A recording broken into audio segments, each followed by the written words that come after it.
Let's go baby kit.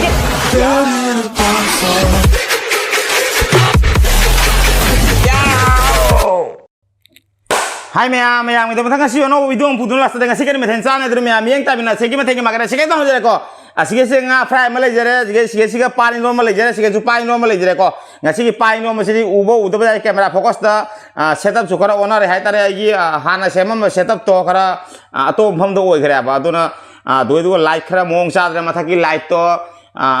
pura fuse oi kara tare ngahan ani ke sa khare ngahan ahum chae ngahan mari chae ngasi pura pung loi ro pura fuse oi na mamya ba gai di ring light su le tum jam ware dona to ham num la video samjare kok se uire oi level se kara sana tre ado ngasi siga pari ro mali jare siga su pai no mali jare gai siga nga ta um mali jare siga tengnau le jare ko na bida siga kom ko na ber se kana jaw jari ko pai no mali na ko gi lap lap to ni ho jaw jari asani ngasi gi mathai dori mam sa ba hono mitor ke let's go me ki ya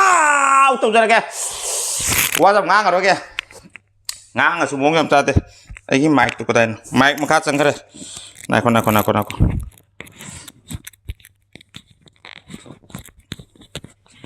mic che khara bera ka duri keno setup cha do ni na mic che khara nan thana khara pai duri du gi di kera kala mo kon thok duri mic jam pai ro di isa sana dre mic che du gi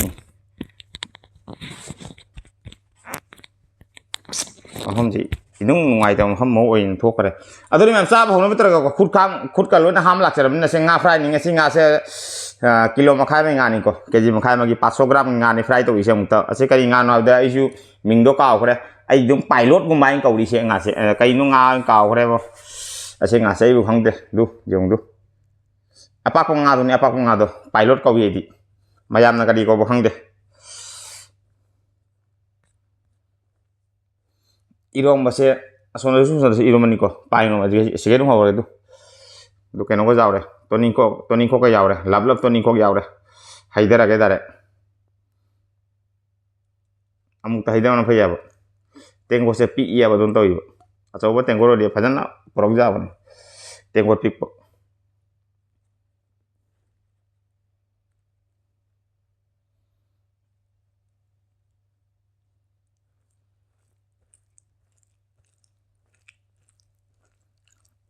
hau ni ngasi pai ro ma se bo mi gi pai ro ma na de ai di ngasi pai ro ma ke no ha pa ni ko ai di namba akoi gi moro asang akang bodu moro akang bodu ha pe ma su phadi ya ba na ge chum ma to rong rong u ya ba tam adona kharang ma su ngang na ba na semja ba ai tare adori mam sa ba no mitra ke let's go me lo ke kit ya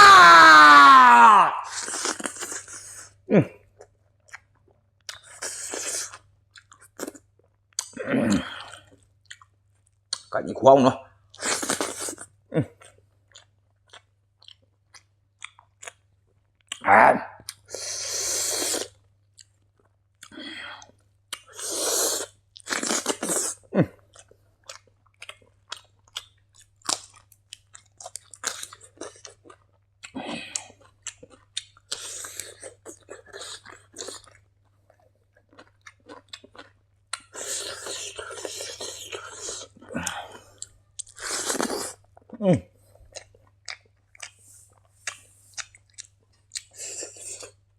bolong saya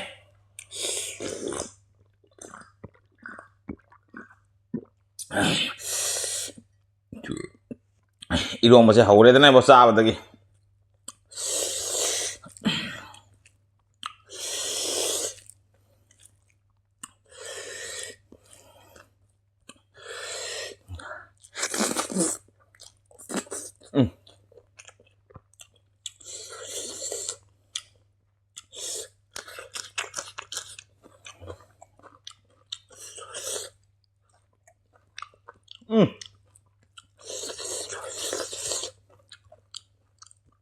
Cùi để mà thùng chảo tôi nhìn có hảo biết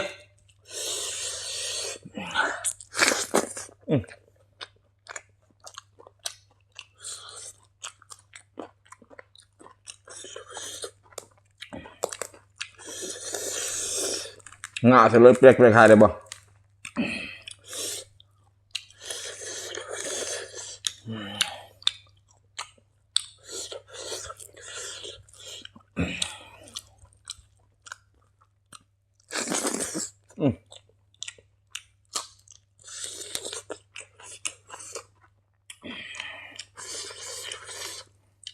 맛있는 장에 대놓으셔.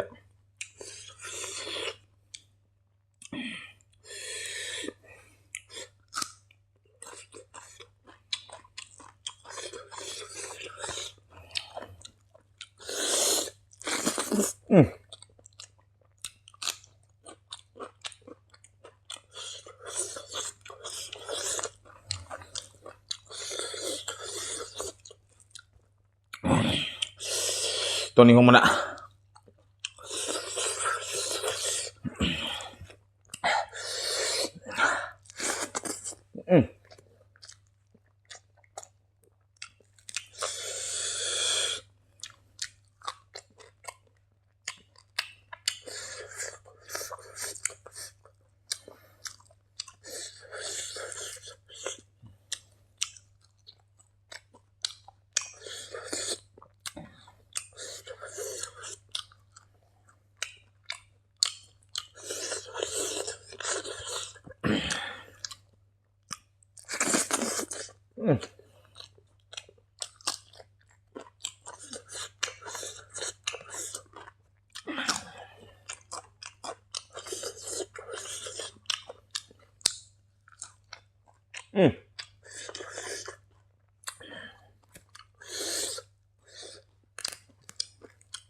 Ngurong lore ba.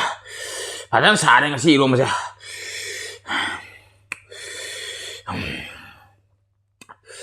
Sa ba hon ka. Hawra pa da phu ba hore ba. Muro ko tek baga koi muro kang bodo. Pujang kare ni siya. Thao dang ura happy mi kang bodo.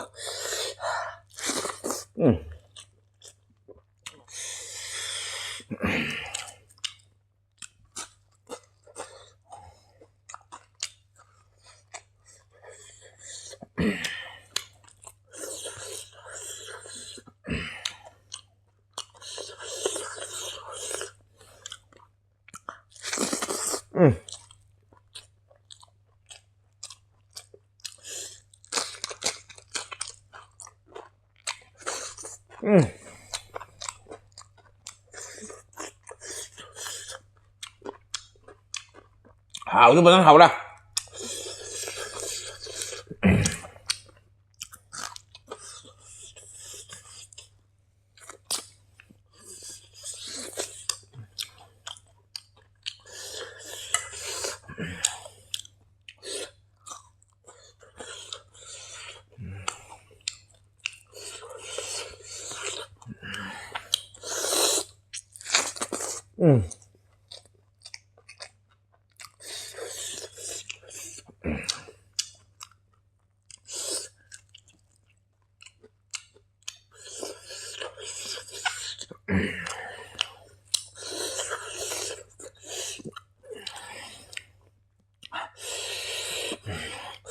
Một tí lúa đấy bò.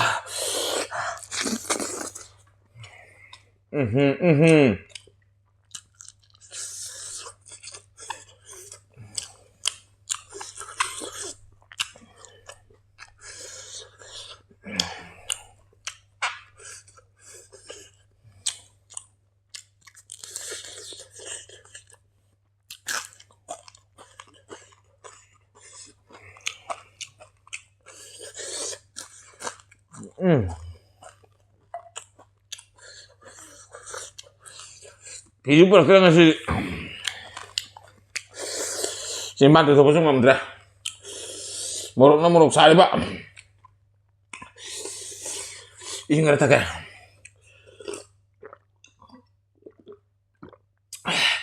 mà tao mặn ra cái gì đâu mà sẽ mày hầu đây mà học thì phải làm phụ quay bên đi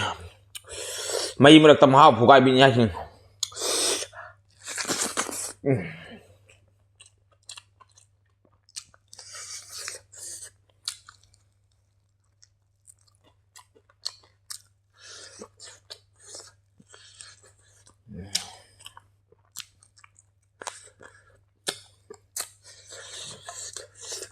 Acha baru saya kali saya ngaca.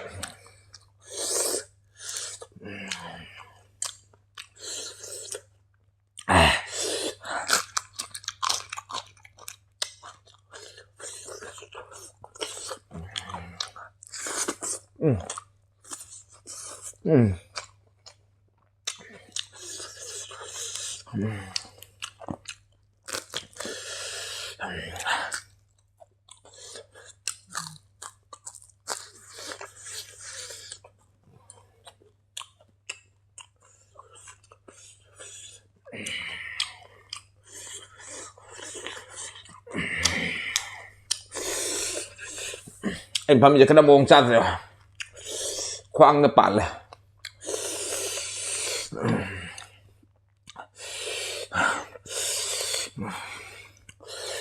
sao đấy chứ, nó ngoài tiền cái gì, setup chana đó bài gì, ấy mà phong độc bài gì, nó ngoài tiền à, rồi đi nó mình ngang video thằng cái lúc đó thằng cái tên này mà liệp pura vào đôi đồng ta, quá số anh xem hay ta đấy, bố thật là.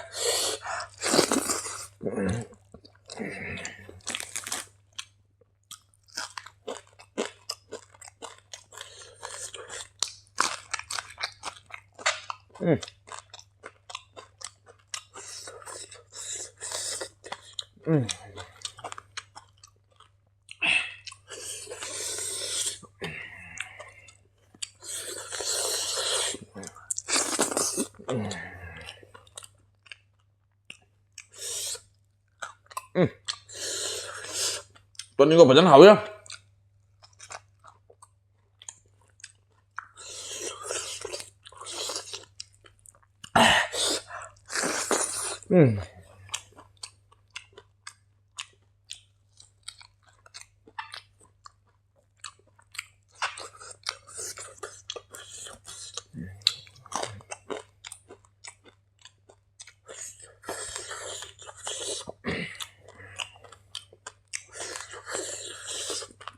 karena kiem ngau gitu na, ada pak pazat juga.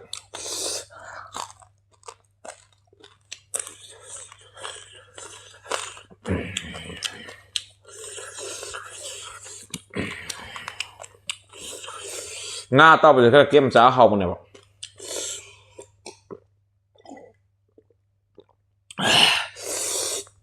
borong padahal sari bang sih.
Molong ano deh.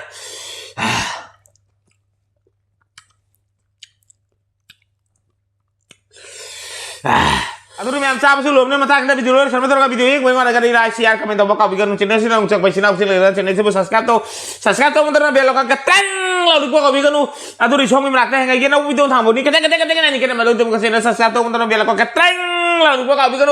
hani yang leader base sister brother memang ada nggak leader belum sangat tadi memang si video lagi video coba